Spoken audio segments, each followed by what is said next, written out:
Assalamualaikum warahmatullahi wabarakatuh. Alhamdulillah, senang sekali saya bisa bikin video ini. Video ini saya buat dalam rangka perkuliahan mata kuliah telaah kurikulum untuk semester 6 jurusan pendidikan IPS, khususnya 6B dan 6C. Nah, jadi karena kondisi yang tidak memungkinkan kita untuk bertatap muka, maka pembelajaran kita dialihkan menjadi pembelajaran dalam jaringan atau terkenal dengan istilah daring.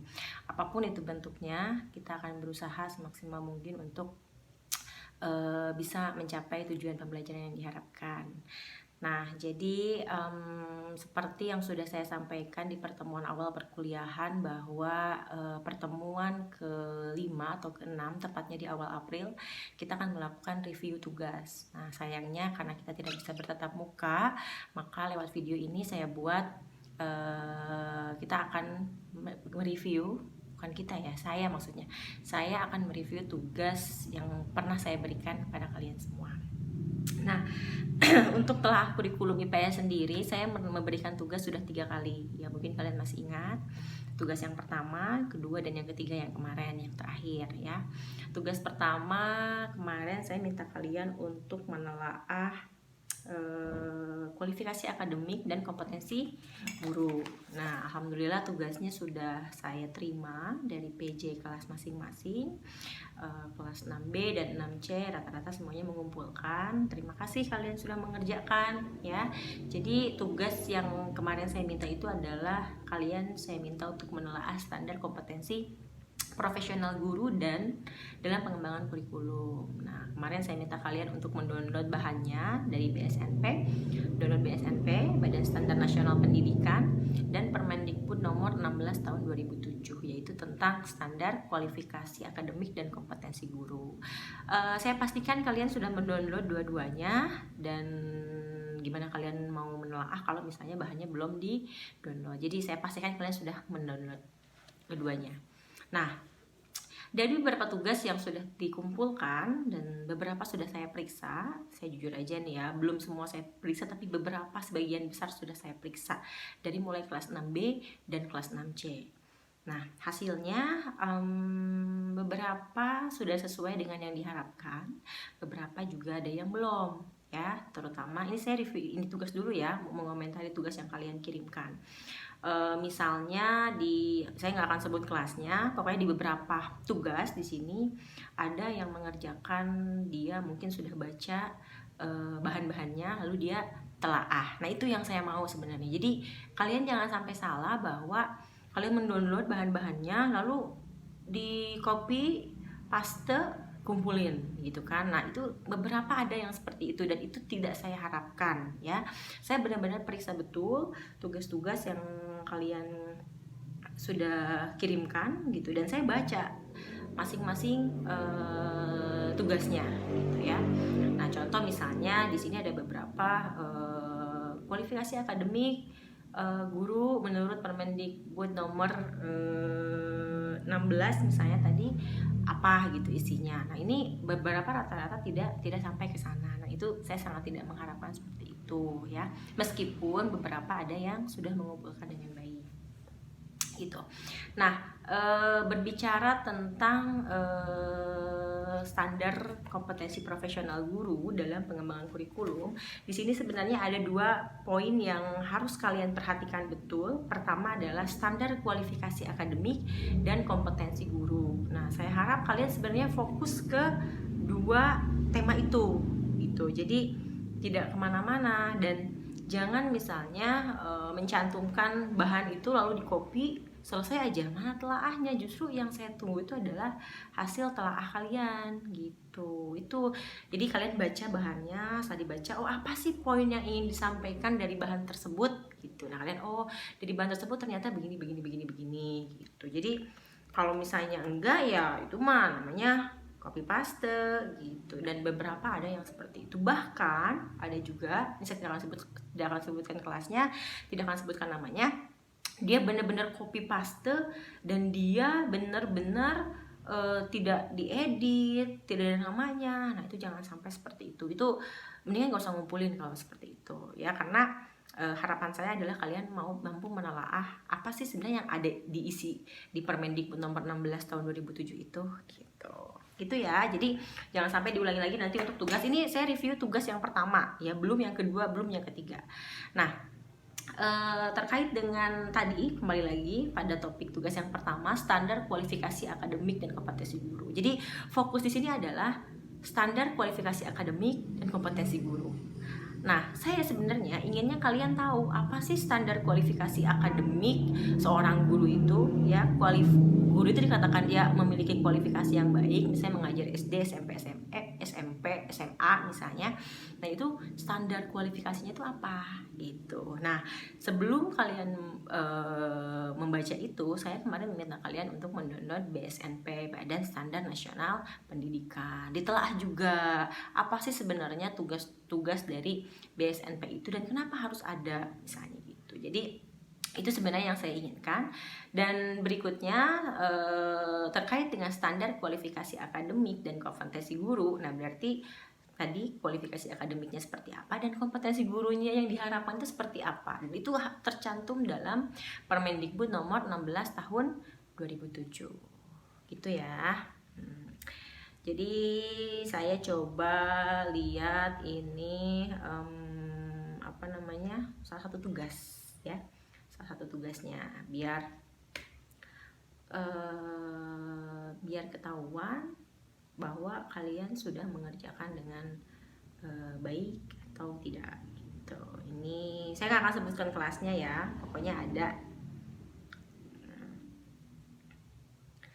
Nah, jadi ada juga sebenarnya beberapa tugas itu, beberapa mahasiswa yang mengerjakan misalnya berkaitan dengan kualifikasi akademik guru. Maka dia tulis kualifikasi akademiknya itu ada ini, terus hasil telaah saya. Nah, itu bagus, itu it's better daripada misalnya jebret langsung di copy dan saya nggak tahu ini menurut kalian kah atau ambil dari situ. Jadi harus ada hasil telaahnya, itu poinnya ya. Nah, yang ingin saya sampaikan di sini adalah, yang ingin saya luruskan berbicara tentang kualifikasi akademik guru. Di Permendikbud dikatakan bahwa terdiri dari dua, melalui pendidikan formal maupun informal. Misalnya formal itu kan sekolah SD, SMP, SMA sampai dengan perguruan tinggi. Nah, di sini dikatakan bahwa kualifikasi akademik guru pada satuan pendidikan jalur formal itu tadi ya dari PAUD sampai SMA, dan secara keseluruhan sebenarnya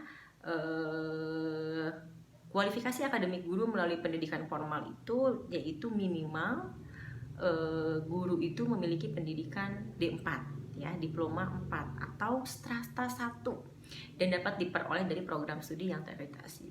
Ya, jadi ternyata jadi guru itu menurut Permendikbud minimal D4 ya, atau sarjana atau strata 1. Nah, jadi tapi kan kebanyakan sekarang rata-rata sudah sarjana ya. Nah, yang berikutnya kualifikasi akademik guru melalui uji kelayakan dan kesetaraan. Nah, selain mengikuti melalui kualifikasi yang formal, juga ada kualifikasi informalnya, misalnya uji kelayakan dan kesetaraan. Misalnya ada yang mau jadi guru tapi jurusannya itu misalnya bukan dari keguruan, maka dulu ada yang namanya akta 4 gitu, dia harus kuliah lagi ya, seperti itu. Jadi kualifikasi akademik guru ya, kualifikasi akademik seorang guru itu terbagi dari pendidikan formal dan informal. Pendidikan formal melalui sekolah tadi, SD, SMP sampai dengan S1, S2 bahkan S3. Nah, kalau misalnya kualifikasi pendidikan non formal itu adalah penyetaraan. Misalnya ada yang jurusannya itu yang tidak sesuai, misalnya kalian nanti jurusan IPS, tiba-tiba kalau udah lulus ngajarnya misalnya seni budaya dan lain sebagainya, kan tidak sesuai ya. Maka kalau misalnya kalian tetap mau mengajar seni, kalian harus mengikuti kualifikasi akademik penyetaraan tadi sesuai dengan jurusan atau program studi yang kalian ampu. Itu ya tentang kualifikasi akademik. Yang berikutnya baru kompetensi guru. Apa sih kompetensi guru itu? Guru itu harus memiliki kompetensi apa saja? Ini sering saya katakan dan kalian pastinya semester 6 sudah tahu ada 4 kompetensi guru yang sering saya tulis di papan tulis kalau mengajar. Pertama adalah kompetensi pedagogi, kedua kompetensi profesional, ketiga kompetensi sosial, dan keempat kompetensi kepribadian. Nah, ini adalah empat kompetensi guru ya yang harus dimiliki oleh seorang guru profesional ya. Nah, jadi ada 4 kompetensi guru itu. Nah, berkaitan dengan tema perkuliahan kita yang pertama itu adalah standar kompetensi profesional guru dalam pengembangan kurikulum. Nah, sebenarnya di dalam Permendikbud nomor 16 tahun 2007 itu ada kompetensi guru terkait dengan yang profesional. Misalnya kan ada banyak ya kepribadian dan lain sebagainya. Tapi kalau kepribadian, sosial, bisa pedagogi, pasti setiap mata pelajaran sama. Tapi kalau untuk kompetensi profesional itu berbeda dari setiap mata pelajaran. Makanya lebih bagus lagi sebenarnya dalam menelaah standar kompetensi profesional, kalian ketika melihat Permendikbud itu kan ada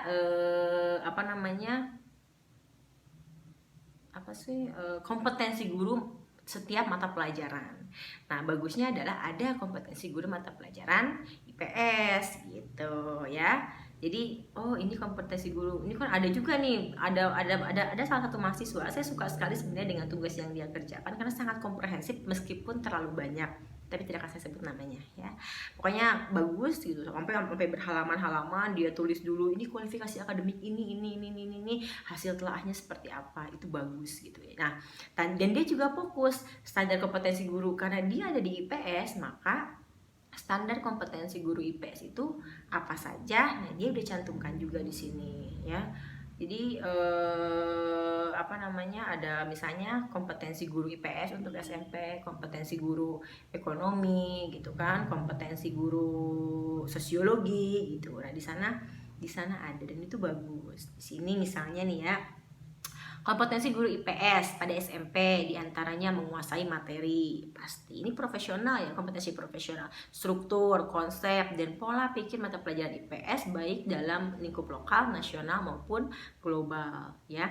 Untuk mata pelajaran ekonomi sama juga, memahami materi, struktur, konsep, dan pola pikir keilmuan yang mendukung mata pelajaran ekonomi, membedakan pendekatan ekonomi dan sebagainya.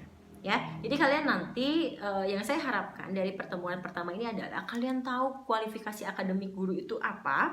Jadi yang dilakukan dalam pendidikan jenjang formal maupun non formal, informal maksud saya. Terus yang kedua, kalian tahu